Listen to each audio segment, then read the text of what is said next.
Hello friends, welcome back to Pharmawise. As you must have guessed from the thumbnail, today we are going to talk about a very important reaction from organic chemistry, Beckmann rearrangement.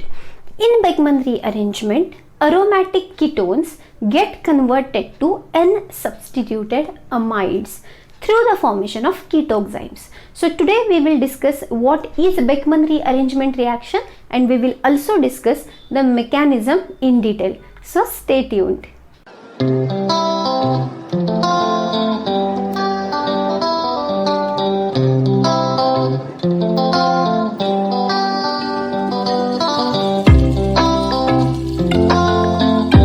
So as I told you, in Beckmann's rearrangement, aromatic ketones get converted to N-substituted amides.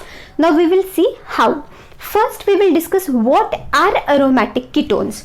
So as you know, this is the carbonyl functional group, right?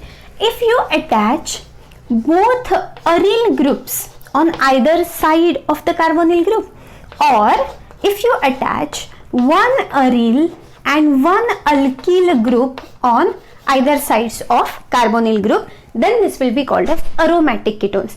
At least one group should be aromatic group or aryl group. Okay, so let's take an example. For example, this can be an aromatic ketone and it will be called as benzophenone. Okay, or you can say, for this example, we can see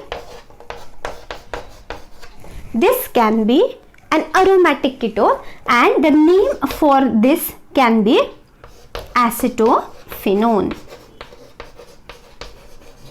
Okay, so we will take one of the examples. Let's proceed with acetophenone. So now what will happen? Acetophenone, when, okay, I'll write it in a simpler way so that it will be easier for you to understand. So CH3. So now acetophenone will react with a particular reagent called as hydroxylamine.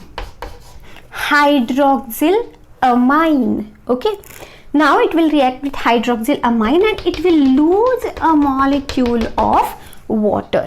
So now what will happen? This nitrogen will come and attach to this carbon through this double bond, and so what you will get is benzene ring. Now I'll refer it as PH, then carbon, then methyl group, and then double bond NOH. Okay, C double bond NOH. Now whenever such system appears in a molecule, it is called as oxime.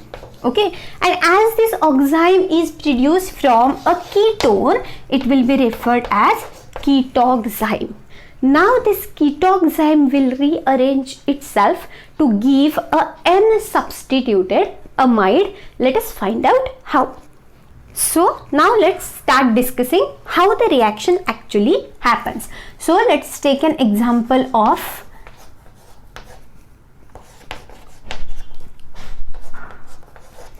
this is your acetophenone, means aromatic ketone. It reacts with hydroxylamine.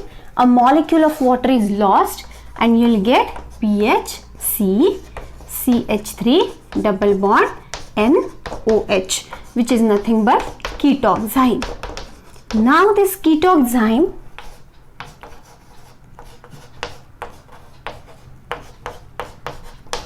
will undergo Beckmann rearrangement in presence of either dilute sulfuric acid you can use, or you can also use PCl5, means phosphorus pentachloride. Okay, in either case what you'll get is N-substituted amide. So see how the rearrangement occurs. CH3 C. Now this phenyl group which is attached to carbon will now migrate towards nitrogen and you will get C double bond O NH PH. Okay, this is nothing but this C double bond ONH is called as amide group, and as the one of the hydrogens of nitrogen is substituted, it will be your N, means nitrogen substituted amide. The name for this will be phenyl, N-phenyl acetamide. Okay, the name will be N-phenyl acetamide. Okay, perfect. Now we will see the mechanism. Now for first till ketoxime, the mechanism is simple. Just elimination of water molecule will be there and you will get the ketoximes. Now we will study how the ketoximes are actually rearranged to give this acetamide. Okay, so we will start with this molecule, which is your ketoxime. C PH double bond N OH. Now pay attention. In the medium there are protons. Right? There are protons. Now on oxygen there are lone pairs of electrons. So protonation of oxygen happens. These two electrons from lone pair will be utilized to form a bond with hydrogen, and it will form OH2 plus group here, which is a very good leaving group. Okay, means what? When it will leave, it will form a stable compound like water. Okay, so this oxygen will be protonated. So I'll write it CH3 CPH double bond N. Now C O. Already one hydrogen is there, one more hydrogen is attached using one lone pair. Now oxygen acquires positive charge. Now to compensate the positive charge, it immediately withdraws these two electrons towards it and it leaves as water molecule. So water molecule is left. Now this nitrogen is positive, okay, because it will be left with only two bonds. So what you will get is CH3 C PH, this portion is unchanged, and here double bond N. Now as the nitrogen becomes positive, this is the actual step where rearrangement occurs. Now look at that structure carefully.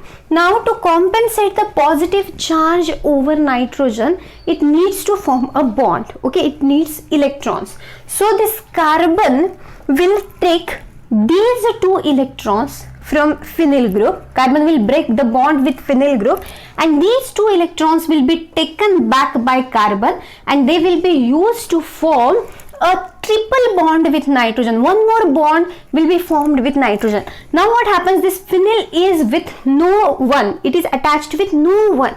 So the nitrogen, the lone pair on nitrogen will use that lone pair and that lone pair will be used to form a bond with phenyl group. This is why the phenyl group is exchanged from carbon to nitrogen, and this is the actual rearrangement. Okay, so I'll write it like this.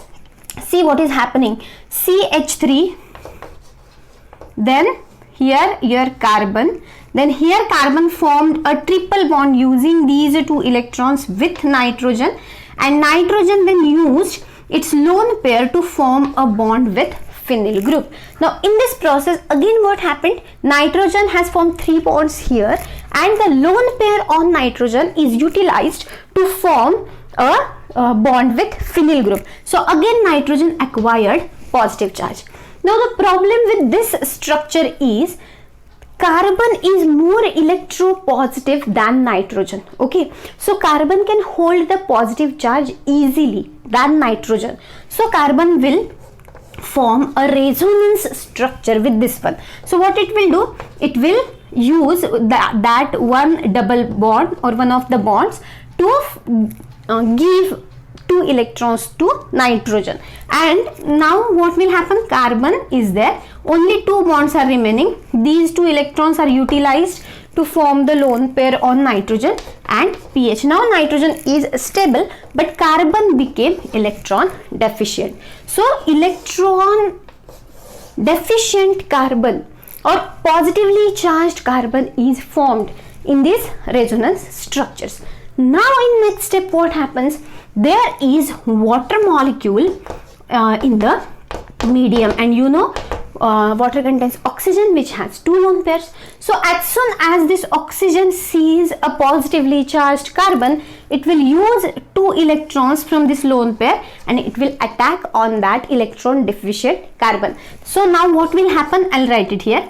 CH3 as it is, then this carbon which was positive is now attached to water molecule, okay, and then double bond NPH. Now in this process, now carbon is satisfied but oxygen became positive, right? Now what will happen? This oxygen will stabilize itself by taking this this bonded pair of electrons towards itself, and proton will be lost, and what you will get is CH3 COH double bond NPH. This is what you will get. Now look at the structure carefully. You will observe it is enol form. Okay, this form will undergo keto-enol isomerism, also called as tautomerism. And what will be the stable form? See, this will not be a stable form because carbon nitrogen bond is not that, double bond is not that stable. But if you transfer the double bond here and the hydrogen to nitrogen, then you will get CH3 C double bond O NH PH. And carbon oxygen double bond is more stable than carbon nitrogen double bond. So these are two structures. This is your keto form and this is your enol form. So this is keto-enol isomerism or tautomerism. Okay, and this is your more stable final product. Okay, major product, and it will be your N-phenylacetamide, which we have seen as the major product of the reaction. So this is how your ketoxime will be converted to N-substituted amide. I hope you have understood the reaction of Beckmann rearrangement and its mechanism. If yes, don't forget to hit the like button and don't forget to share the video with your friends and keep watching B.Pharmawise. Thank you so much. Bye.